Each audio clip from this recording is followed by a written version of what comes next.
Nós vimos no vídeo de ontem o perigo, né, de trabalharmos muito e termos como resultado pouco. E isso nós vemos porque muitas coisas podem contribuir para essa falta de resultado, ou para esse resultado escasso. Da gente semear e não colher, da gente comer e não se fartar, da gente beber e não saciar a nossa sede, da gente receber salário e colocar em um saco furado. Então, nós vemos que isso acontece por causa, muitas vezes, do nosso egoísmo, né? A gente pensa que vai faltar, que o recurso nunca será suficiente. E a primeira coisa que nós tiramos é a parte que compete a Deus, né? Porque é Ele quem nos dá a habilidade para nós adquirirmos os recursos que conseguimos. E existe muito egoísmo hoje. As pessoas dizem, se eu não trabalhar, Deus não vai descer do céu e me ajudar, não. Não, mas se esquecem que é Deus quem dá a ela o trabalho, é Deus quem dá a ela a força, a saúde para trabalhar. E nós precisamos entender que quando isso acontece, Deus tenta nos sinalizar, seja através da sua palavra, seja através do seu espírito, seja através das suas intervenções. Nós vimos isso ontem, né, lendo Ageu. Os abalos de Deus. Você já ouviu falar neles? Eles são o modo como Deus faz com que as pessoas sejam sacudidas, para que as coisas abaláveis sejam removidas e as inabaláveis permaneçam. O escritor de Hebreus foi divinamente inspirado para falar desse assunto. Em Hebreus, capítulo 12, dos versículos 25 ao 29, ele diz assim: Tendes cuidado, não recuseis ao que fala, pois se não escaparam aqueles que recusaram ouvir quem divinamente os advertia sobre a terra, muito menos nós, os que nos desviamos daquele que do céu nos adverte. Aquele cuja voz abalou, então, a terra, agora, porém, ele promete, dizendo: Ainda uma vez por todas farei abalar não só a terra, mas também o céu. Ora, esta palavra, ainda uma vez por todas, significa a remoção dessas coisas abaladas, como tinham sido feitas, para que as coisas que não são abaladas permaneçam. Por isso, recebendo nós um reino inabalável, retenhamos a graça pela qual sirvamos a Deus de modo agradável, com reverência e santo temor, porque o nosso Deus é um fogo consumidor. Vemos que a rebeldia dos que não dão ouvidos à voz divina será repreendida com abalos. Note que não estamos falando sobre Deus recompensar aos fiéis com os seus abalos, e sim dos que rejeitam a voz de Deus, ou seja, a sua palavra. O salmista escreveu acerca disso no Salmo 68:6. Deus tira os cativos para a prosperidade, só os rebeldes habitam em terra estéril. O tratamento e a correção de Deus em nossas vidas vem justamente às áreas onde ainda não estamos correspondendo com o que ele diz em sua palavra. A Bíblia fala claramente sobre Deus trazendo os seus abalos.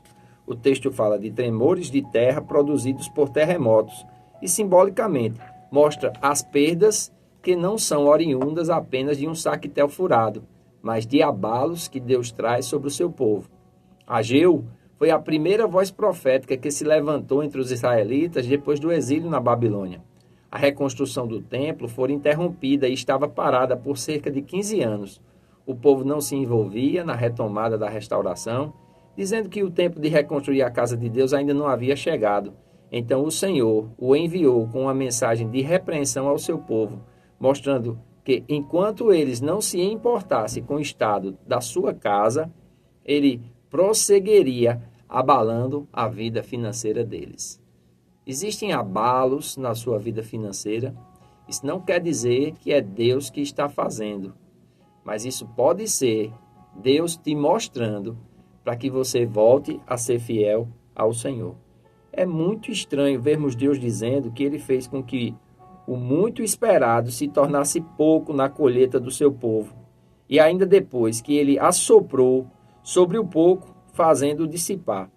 Não combina com a atual mensagem de prosperidade o fato de Deus mandar os céus reterem o orvalho e a terra reter o seu fruto, nem tampouco ele fazer vir a seca. Mas Deus fez tudo isso. Por quê? Porque é somente com Deus abalando as coisas naturais na vida do seu povo que as coisas espirituais teriam seu lugar. Ele não só estava pensando em si mesmo e haviam abandonado a restauração da casa do Senhor, mas Deus conseguiu recuperar a atenção e o serviço dele de forma muito especial. Isso através do profeta Ageu. Quando o escritor de Hebreus escreveu sobre as coisas abaláveis que seriam removidas, ele também falou sobre as inabaláveis que permaneceriam. E então ele acrescentou que recebemos um reino inabalável. Ou seja, quando estamos sufocando as coisas espirituais por uma dedicação voltada somente ao que é natural, Deus pode fazer tremer o que é abalável, o natural, para que, caindo estas coisas, permaneça em nossas vidas somente o que é espiritual. E então a nossa reconstrução poderá começar a partir deste ponto.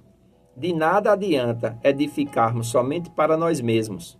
Devemos edificar para o Senhor em nossas vidas, pois quando os abalos de Deus vierem, só ficará de pé o que construímos para o Senhor.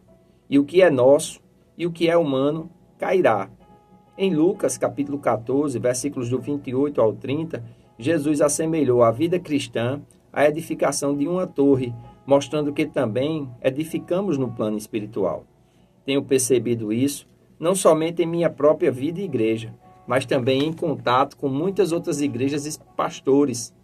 É um fato, tal qual nos dias de Ageu, quando nos esquecemos das coisas de Deus e queremos buscar somente as nossas próprias coisas, Deus não apenas deixa de ter um compromisso de nos abençoar, como também Ele pode nos julgar e disciplinar, uma vez que a responsabilidade de edificar o reino de Deus é nossa.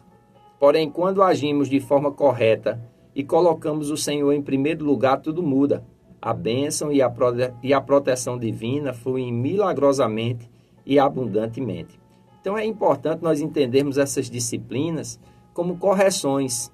Deus nunca está contra o seu povo. Esses abalos visavam corrigi-los e tratá-los, e não destruí-los. Então, logo voltar a cumprir a vontade de Deus, eles foram abençoados. Quando o livro de Hebreus fala sobre abalos de Deus, ele também fala sobre retermos a graça, pela qual servimos a Deus de forma agradável. Reter significa não perder, não desperdiçar, de subirá. Isto nos mostra que, mesmo em meio aos abalos divinos, podemos estar sob a graça de Deus, desde que não nos rebelemos, insistindo em deixar os nossos valores invertidos, de forma contrária aos valores da palavra. Quando somos abalados pelo tratamento divino, devemos corresponder em obediência e mudança de mente, mudança de atitude. Ao obedecermos, a disciplina dará lugar à bênção do Senhor e nós seremos restituídos. Talvez a sua vida esteja sendo abalada pelo Senhor e você não sabe o que fazer. Aliás, não há realmente nada a fazer quando os abalos divinos chegam, a não ser permanecermos firmes e reconstruirmos a partir do que sobrou. Deus quer mudar os nossos valores, levando-nos a colocar o reino dele em primeiro lugar na nossa vida. E quando fazemos, o processo é invertido, e então ele nos abençoa e nos leva à reconstrução de tudo o que ruiu, porém com novos alicerces. Para muitos de nós é difícil vermos Deus agirmos em meio a um desmoronamento geral em nossas vidas. É lógico que não estamos falando do melhor de Deus para nós, e sim de correção. O plano do Senhor é abençoar-nos, fazer o melhor para nós.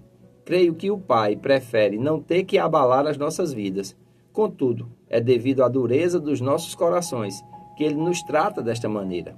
Não haveria abalos corretivos se nós não nos desviássemos da sua vontade. Eles sempre ocorrem quando algo está errado em nossa forma de agirmos. E a intensidade dos abalos sempre virá em proporção direta à nossa distorção de valores ou à nossa resistência ao Senhor e ao seu plano. Não será maior nem menor do que necessitamos. O saco furado em nossa vida financeira é resultado da quebra dos princípios de Deus. É agirmos sem darmos a Deus a primazia. Se Deus estiver em primeiro lugar, seremos abençoados.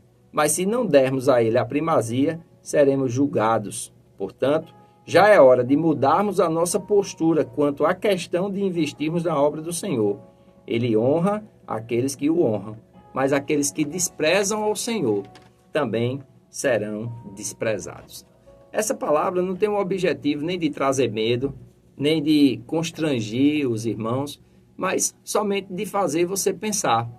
Como é que você está lidando com as coisas de Deus? Você está colocando verdadeiramente o reino de Deus em primeiro lugar? Você está procurando colocar a justiça de Deus em primeiro lugar? Ou você está querendo que Deus lhe abençoe da forma errada como você vive?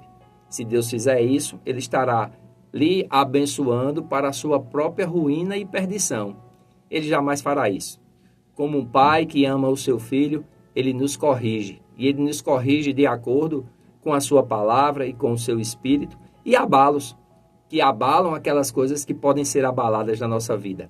Para quê? Para que nós venhamos arrependidos, buscarmos ao Senhor, servirmos a Ele de todo o nosso coração e o colocarmos no lugar que Ele nunca deveria ter saído da nossa vida, que é o lugar de primazia, é o lugar de estar em primeiro lugar. Como Jesus disse, buscai em primeiro lugar o reino de Deus e a sua justiça, e estas coisas como roupa, comida, bebida e abrigo vos serão acrescentadas. Eu espero que você esteja sendo abençoado, amém? Que se você gostar desse material, que você possa se inscrever no canal, compartilhar, curtir, comentar. Fazendo assim, vai mostrar que o que nós estamos fazendo é algo relevante e vai abençoar outras pessoas. Quero estimular você a comprar esse livro do pastor Luciano Subirá, Honrando ao Senhor com os Nossos Bens.